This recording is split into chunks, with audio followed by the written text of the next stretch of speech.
everybody, it's Outland, and no, I did not take up knitting as a new hobby. I just picked these up yesterday. These are the Vargo titanium tent stakes, which I've been wanting for a long time. I thought they were really awesome, and I thought they were really cool, so I ended up picking them up. But you know, I've bent so many tent stakes in my lifetime that it was just time to get something good and new. So what I really wanted to show you, though, was a quick little how-to. It's a problem that I ran into, that I always seem to run into, it seems like. You know, I use Paracord a lot for everything. I use it for knife lanyards, I use it for loops and lanyards and things. This was no exception. I wanted to use this reflective Paracord that I've had forever on these stakes, because I think this is a perfect thing to use this for. If you can see that. And what I wanted to do was, I wanted to take these and put these through the eyelets.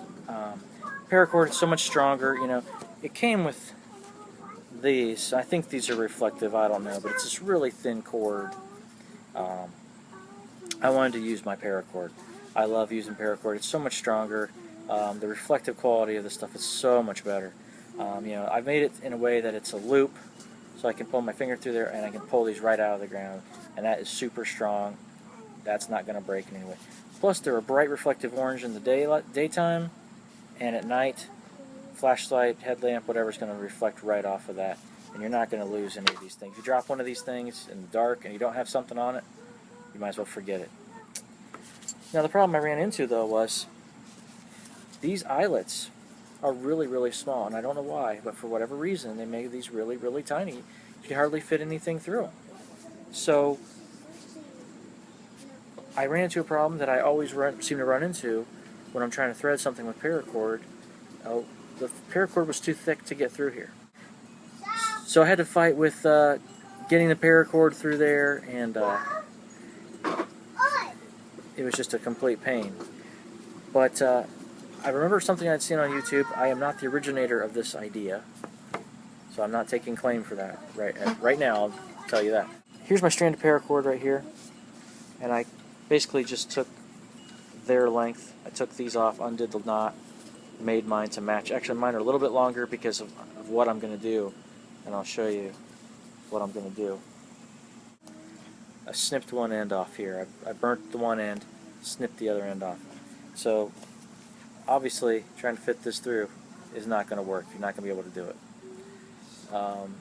Or very easily. I fought with this for like an hour before I remembered this. I've seen a couple of different videos on YouTube of how guys do this, and it's, you know, it'll work for these, not just these. It'll work for knife lanyards. I've done this for all different kinds of things that I've had to thread with Paracord. So what you're going to want to do is you're going to want to take your end that's snipped here, like this, and of course you have the inner strands, and you don't really want to remove the integrity and get rid of all these strands. But what you can do, pull about ½ an inch out like that, so that you're basically just pulling it through like that. And we're going to cut it off.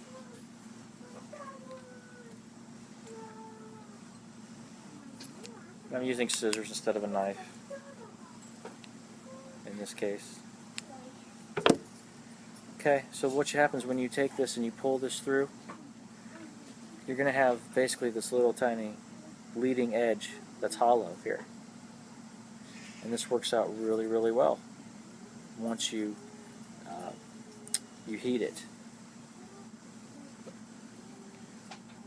Here's some other tools of my trade here that I use for this Paracord work. Is some kind of pliers. I've got my Leatherman here. It's got a great set of needle nose. I use that for any kind of Paracord work. And then I always use a jet lighter when I'm using Paracord. This thing just works so much better than a regular lighter, and you can really heat it up fast. So, like I'll show you right now. So what I'm going to do is I'm going to take this edge, and I'm going to burn it like normal. Okay. And if you do this fast enough, people say you won't burn yourself. I usually lick my fingers so that I still end up burning myself. It hurts. Freaking hurts. Okay, so what you want to do is you want to get this leading edge as compact as possible. If you can get kind of a point to it, that's even better. So now what I can do is I can take it and put it through this eyelet here. And it's still going to take some work. This is not foolproof by any means, but it makes it easier. Let's put it that way.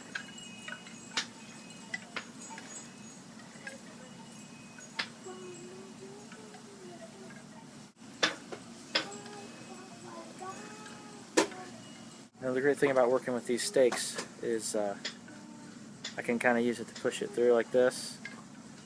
And you don't need much, you just need to get it through the eyelet so that it's poking through the other side, and that's where the needle nose pliers will come in.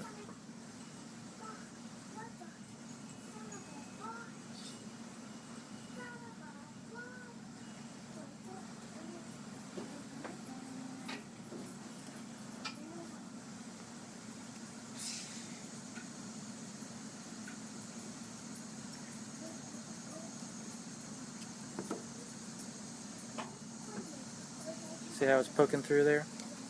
Let's see if I can get it. Yep, got it. And there it is. Now I'm through.